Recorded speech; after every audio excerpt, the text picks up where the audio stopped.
ओम नमः शिवाय। श्री शिव महापुराण विद्येश्वर संहिता अध्याय 3 और 4। साध्य साधन आदि का विचार तथा श्रवण कीर्तन और मनन, इन 3 साधनों की श्रेष्ठता का प्रतिपादन। व्यास जी कहते हैं, सूत जी का यह वचन सुनकर वे सब महर्षि बोले, अब आप हमें वेदांत सार सर्वस्वरूप अद्भुत शिव पुराण की कथा सुनाइए। सूत जी ने कहा, आप सब महर्षिगण रोग शोक से रहित कल्याणमय भगवान शिव का स्मरण करके पुराण प्रवर शिव पुराण की, जो वेद के सार तत्व से प्रकट हुआ है, कथा सुनिए।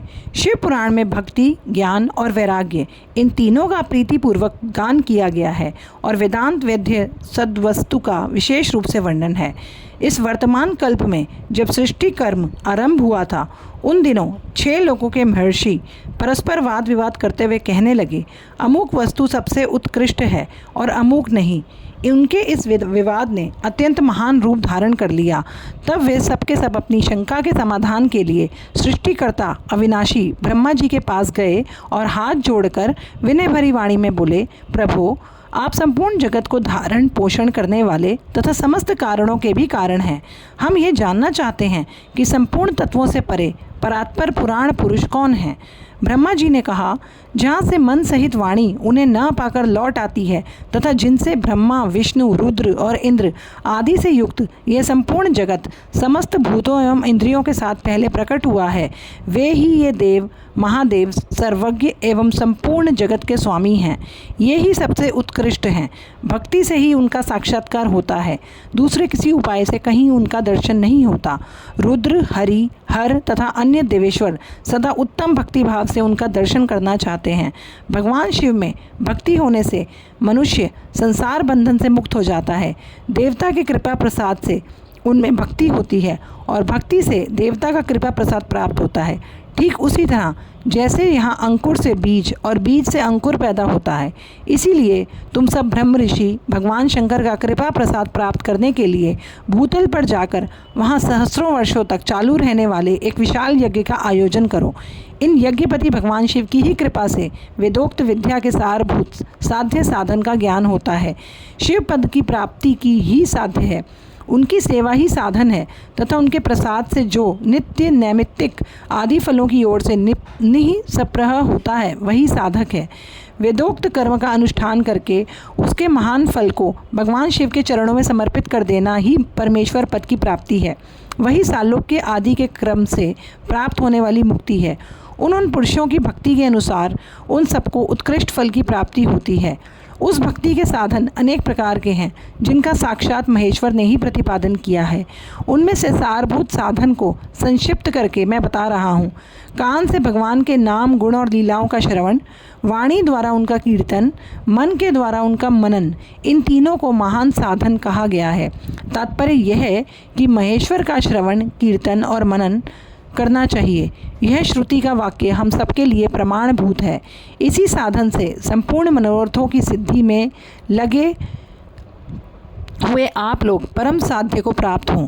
लोग प्रत्यक्ष वस्तु को आँख से देखकर उसमें प्रवृत्त होते हैं, परंतु जिस वस्तु का कहीं भी प्रत्यक्ष दर्शन नहीं होता, उसे श्रवणेन्द्रियों द्वारा जान सुनकर मनुष्य उसकी प्राप्ति के लिए चेष्टा करता है।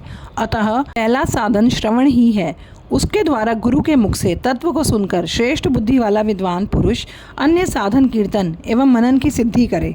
क्रमशः मनन पर्यंत इस साधन की अच्छी तरह साधना कर लेने पर उसके द्वारा सालोक्य आदि के क्रम से धीरे धीरे भगवान शिव का संयोग प्राप्त होता है। पहले सार अंगों के रोग नष्ट हो जाते हैं, फिर सब प्रकार का लौकिक आनंद भी विलीन हो जाता है।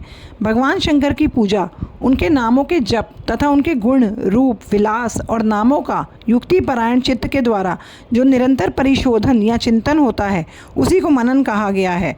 वह महेश्वर की कृपा दृष्टि से उपलब्ध होता है। उसे समस्त श्रेष्ठ साधनों में प्रधान या प्रमुख कहा गया है। सूत जी कहते हैं, मुनीश्वरों, इस साधन का महत्व बताने के प्रसंग में मैं आप लोगों के लिए एक प्राचीन वृत्तांत का वर्णन करूंगा, उसे ध्यान देकर आप सुने। पहले की बात है, पराशर मुनि के पुत्र मेरे गुरु व्यास देव जी सरस्वती नदी के सुंदर तट पर तपस्या कर रहे थे। एक दिन सूर्य तुल्य तेजस्वी विमान से यात्रा करते हुए भगवान सनत कुमार अकस्मात वहां आ पहुँचे। उन्होंने मेरे गुरु को वहां देखा। वे ध्यान में मग्न थे। उससे जगने पर उन्होंने ब्रह्मपुत्र सनत कुमार जी को अपने सामने उपस्थित देखा। देखकर वे बड़े वेग से उठे और उनके चरणों में प्रणाम करके मुनि ने उन्हें अर्घ्य दिया और देवताओं के बैठने योग्य आसन भी अर्पित किया। तब प्रसन्न हुए भगवान सनत कुमार विनीत भाव से खड़े हुए व्यास जी से गंभीर वाणी में बोले, मुने, तुम सत्य वस्तु का चिंतन करो। वह सत्य पदार्थ भगवान शिव ही है जो तुम्हारे साक्षात्कार के विषय होंगे। भगवान शंकर का श्रवण, कीर्तन, मनन, ये 3 महत्तर साधन कहे गए हैं। ये तीनों ही वेद सम्मत हैं। पूर्व काल में मैं दूसरे साधनों के संभ्रम में पड़कर घूमता घामता मधुरांचल पर जा पहुंचा और वहां तपस्या करने लगा। तदंतर महेश्वर शिव की आज्ञा से भगवान नंदीकेश्वर वहां आए। उनकी मुझ पर बड़ी दया थी। वे सबके साक्षी तथा शिवगणों के स्वामी भगवान नंदीकेश्वर मुझे स्नेहपूर्वक मुक्ति का उत्तम साधन बताते हुए बोले, भगवान शंकर का श्रवण, कीर्तन और मनन, ये तीनों साधन वेद सम्मत है और मुक्ति के साक्षात कारण है। यह बात स्वयं भगवान शिव ने मुझसे कही है। अतः ब्राह्मण, तुम श्रवणादि तीनों साधनों का ही अनुष्ठान करो। व्यास जी से बारंबार ऐसा कहकर अनुगामियों सहित ब्रह्मपुत्र सनत कुमार परम सुंदर ब्रह्मधाम को चले गए। इस प्रकार पूर्व काल के इस उत्तम वृत्तांत का मैंने संक्षेप में वर्णन किया है। ऋषि बोले, सूत जी, श्रवणादि 3 साधनों को आपने मुक्ति का उपाय बताया है, किंतु जो श्रवण आदि तीनों साधनों में असमर्थ हो, वह मनुष्य किस उपाय का अवलंबन करके मुक्त हो सकता है? किस साधन भूत कर्म के द्वारा बिना यत्न के ही मोक्ष मिल सकता है? विद्येश्वर संहिता अध्याय 3-4 समाप्त। ओम नमः शिवाय।